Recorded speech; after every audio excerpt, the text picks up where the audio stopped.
Jambe here with the fifth tourney. We're going to be going over rond de jambe today, and I apologize for the extra background noise. I can't control it, it's outside of the space, but it is what it is. So we're going to go ahead and talk about rond de jambe. So this is in progression with the foundations that I've been going over. This is the next one that usually when you're at the bar, you'll do your pliés, tendu, dégagé, and then you move on to your rond de jambe. And this is to work the hip, warm up the hips, and also working the seat. Now we've talked a lot about the tendu position, and that is really the first thing that you do when you execute a rond de jambe, and it's also the last thing you do when you close the rond de jambe. So I've talked a lot about that knee bending, and that happens a lot with rond de jambe for the exact same reason, where instead of working the floor and flexing through the foot like we've talked about so that your foot is flat, a lot of times people forget to finish that part of the foot, and then the leg bends, and then either when you're closing it comes here, or it just kind of does this wonky bendy thing back to your tendu position. So if you can stand like this, you can do a rond de jambe with your legs straight. Because if your leg can come through this position, then there's no reason for it to bend at all. You're just forgetting to maybe do something with the foot, typically with the foot. Anyway, rond de jambe comes through a first position. And backtrack a little bit, rond de jambe is a circular motion with the leg, not the foot, not the ankle, with the leg. So you're making a half circle with the leg. And actually it's a little bit more because we've talked about that crossing over. Same thing, because if you start your rond de jambe open and you end it open, that's the same thing I've talked about with training your muscles doing tendus, dégagés, battements, that you want to try to get to a fifth position. So when my rond de jambe comes, I'm actually going to squeeze my inner thighs and I'm going to cross front. So it's a little bit more than half a circle. So make sure that you're mindful of where your tendu positions are, or your pointed positions are. So you want to line up that working toe with the supporting heel to the front, and then again derriere as you come around and then closing. There's two different directions. There's en dehors, going outward, and en dedans, coming in. Something that I was taught when I was very little is en dehors is out the door. You're going out the door. And then en dedans is the other one. So as long as you remember one of them, you'll know what the other one is, right? So rond de jambe, en dehors, out the door, coming through to the back, and then en dedans is going the opposite direction. We're going to talk about the basics of the rond de jambe, and then we're going to go over a few other things like en l'air, which is in the air, fondue, and then a little bit into fouette. So let's go over just the basic rond de jambe, en dehors. Same positioning when you are doing your tendus. So let's just go through our tendu positions really slow with the rond de jambe. So we come forward. Your working toe should be directly in front of your supporting heel. Then my halfway point is actually to my second, not the side of the room. My second. So it's going to be whatever your second is. So this from front to side is not very far. It's a lot further from this position to derriere. So I have to go all the way back. Now in this, I have a rotation in my hip. I'm not dropping my stomach forward, but I do have to rotate my pelvis a little bit because I can't get my leg back there unless I release my pelvis. Now this does not mean I'm rolling through my ankle and pressing into my knee. We don't want to do that. So we're still lifting through our quadricep. I still have everything engaged. I'm working my hip flexor here. So it comes around and I just open up a little bit through the hip, release the pelvis to squeeze it behind me. I'm wrapping through my thighs, wrapping with my seat, and I'm squeezing my inner thighs to get it behind me, okay? So let's do it again. So to the front, squeezing inner thighs to get it in directly where you want it, coming to your second position, and then slightly rotating the pelvis forward. Now remember, my weight is still in the ball of my foot. Even though my foot went back, I'm not on my heel, right? So my supporting leg, my weight is still forward. From here, just like a tendu or dégagé, I'm going to work through the foot to come through my first position, okay, without rolling that ankle in, right? All right, do it again. So tendu, carry side, all the way back. Now, squeeze with your supporting leg, pull your pelvis back under, okay? So let's go ahead and do that one more time. Front, side, all the way around, and then coming back to your center position, your first position. Let's do a 2 count. So you're gonna go front, carry it all the way back, and then tucking it under. So this part is working as well. My supporting leg is doing a little bit of work, right? Because that's what's bringing the leg in. And back. All right, now this time I want you to focus on your hips. So something that we have said a lot in dance is you don't want to hula hoop your hips when you're doing a rond de jambe. That means you're not dropping your hip down and you're not bringing it around here. So here, instead of taking the leg all the way around, rotating through, the hip is coming up and doing all these wonky things. I'm exaggerating, but that's what I mean by don't hula hoop your hips, okay? So you want to try to keep, so actually if you have like a ribbon or something, my pants actually have this stripe here. This is a good visual. If you have a mirror, you can see where that line is. Yes, there's gonna be a little bit of movement, but there shouldn't be very much, okay? So let's just do 4 in a row. We'll do 2 count ones, okay? 5, 6, 7, 8. We have 1, 2, and 3, 4, 5, 6, 7, and 8. And then you're gonna close in that first position, okay? Unless you're gonna be doing something else that you may need to go into 5th, but you'll go into that first position. So a 1 count, your accent will be out. It'll be your tendu to the front. So it'll be front, around and front, around and front, around and front, okay? And then you would finish to go on the done. So let's do 4 of them. 5, 6, 7, 8, and 1, and 2, and 3, and 4, and then you'll close in first. Good. All right, let's talk about on the done. So just the opposite. We're going to go to our tendu, derriere. We have a long way to go to get to our second. So rotating through that pelvis, it tucks under right there. This one is opening. This one is tucking under. The heel is really pressing forward to your second. So there's a long way to go there. And then I'm going to close the gap, bring it directly in front of my supporting heel right there, and then closing in my first position. Doing it again. Derriere. Everything is lifted. Now, of course, I have to tilt my pelvis forward. I'm going to recover, rotate out. Think about that barbershop pole or that candy cane. So as it comes around, like we talked about dégagés, as it comes around, I'm going to think about my all of my muscles, okay? So think about the inside thigh, my quadricep, my seat.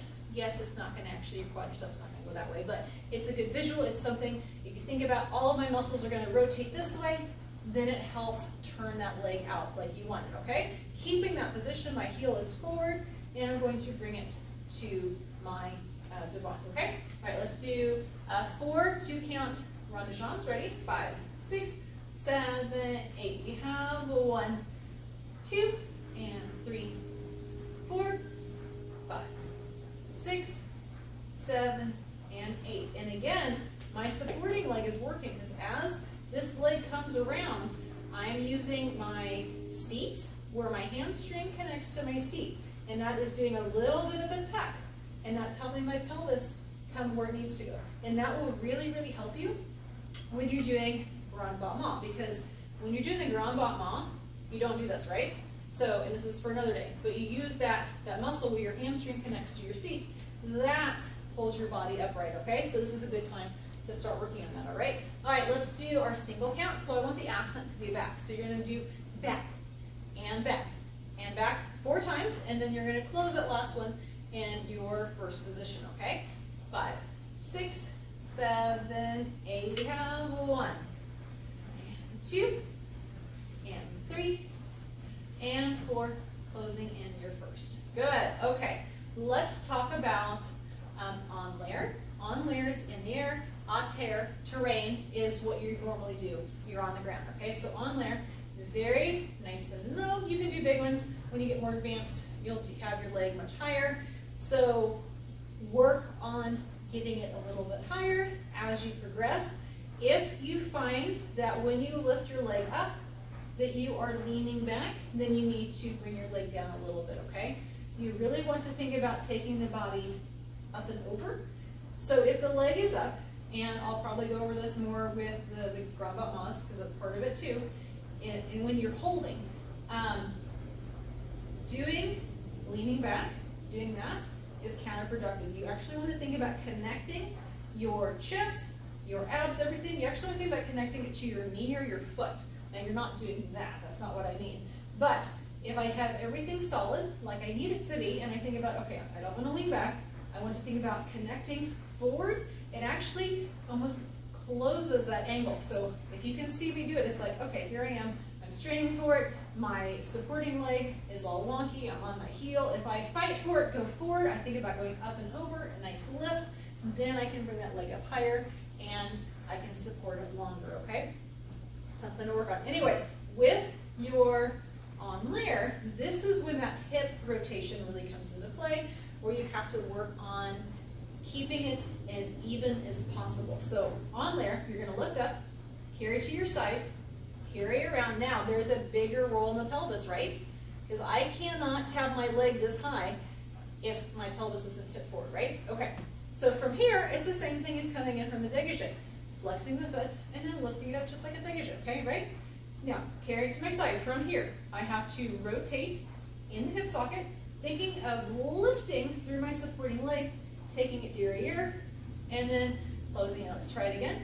Lifting up, carrying it to your side, and right here, you go as far as you can, and then you have to do a little bit of a lift to carry it derriere. Now, it's not like one of these things. It's not a huge visual, especially the lower you are. Derriere, the opposite. So my weight is forward. I'm lifting up through the supporting leg. As soon as I can, I'm going to tuck my pelvis under. Trying to keep an even line. I'm tucking my pelvis under and then rotating. I'm really leaning with that heel, okay? And then coming around to the front. My inner thighs, that's what's doing the action of closing the leg in.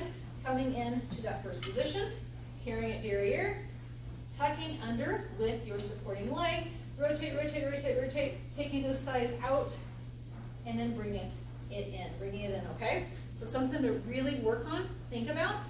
We're gonna go a little bit higher, because the higher you go, the bigger the rotation has to be to get your hip. Because what you don't wanna do is when you get waist high or grabber high, is you don't wanna get stuck here and then drop the leg. So you have to learn, starting low, how to rotate through the hip socket to get it back. And then same thing, coming back around, how to rotate to get it front. Something to think about is whenever your leg is going around, imagine there's a table or a footstool or a chair or something, but you have to keep your foot above. And that's, so maybe try it sometime. Put a little box or something, or if you have a really high one, put a table there, or some, like a nightstand, so that you actually have to take your leg up and over while maintaining this. And that's a really good thing to work on. So we're gonna go a little bit higher, carrying it side, and you're going to rotate, rotate, rotate, rotate, rotate. Good. And then I'm going to use my supporting leg, just like with a battement, and closing it. And then reversing it. I have to come forward. Now I'm going to tuck this as soon as I can without dropping the leg. So carrying it side, it does have to open in this kind of wonky position. It will never be here, right? Rotate, rotate, drop it down. Weight is still in the ball of your foot, and then closing it in.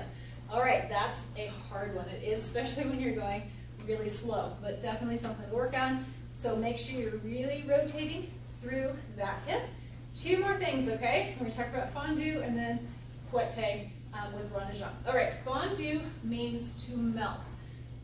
The big thing with fondue with rond de jambe is that it's really visual. So you're melting through the supporting leg, you're using your head, you're using your arms, but you're not collapsing. There's a difference. So you still have the control of your core, but you're not collapsing in, okay? So fondue, going devant to the front, your knee, your supporting knee bends as your leg goes forward, and then it straightens as it comes around. So mine is usually straight about the midway point, about to my second, and then it stays up, and then depending on what the rest of the exercise is, you may do two of them around.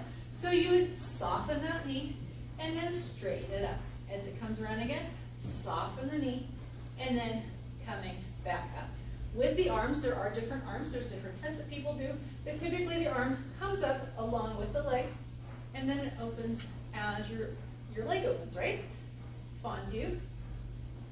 and then coming around, you can add a head right here. So I'm kind of looking at the angle, so that gives more the illusion that I'm melting, that there's more going on. You can add more heads here as you open up. So there's a lot of different things you can do, but you're still controlling your core, you're still working everything, and you're not collapsing it, okay? You don't want to lose what you've been working really hard on. All right, derriere, en-dedans, fondue. Same thing with the leg, is it softens as you go back. Now here, I pretty much have a straight line from my head through my toe. I don't want to be here, right? Because that's not very visually appealing, right? So I'm really taking a straight line, and then it opens up. So there's my visual there. I can take my arm, I can lengthen. This is a really nice stretch actually through the back.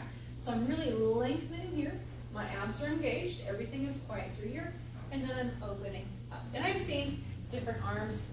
There's lots of different things that you can do. So you're melting as your foot goes to tendu, and then you're squeezing, supporting, coming up as it comes around to second position, all right? So that is a fondue, en dehors, en-dedans. You can do those with your leg on there as well. It's the same concept, okay? Last thing is the fouette going, well, basically fouette. If you're like thinking, there's different names for it depending on the method, but like if you're doing grand de jambe, where the leg is really, really, really high. If you're really amazing, it'll be up there. But it can be very low, so it can be like a Debbie height or about that height, which is fine. All right, so when your leg comes around, well, the fouette part I'm talking about is when it comes in and then goes out, comes in and then goes out, okay? What I have seen, and this, let me say this may be a method, but it is not something that I have ever been taught with the teachers I've had, and it's not something that I will teach either, because I feel that it will make you lose your support in where you're at your body. And what I mean by that is when the leg is out. So what I'm talking about is these, okay? So your leg would be a lot higher, right? What I'm talking about is the leg going back.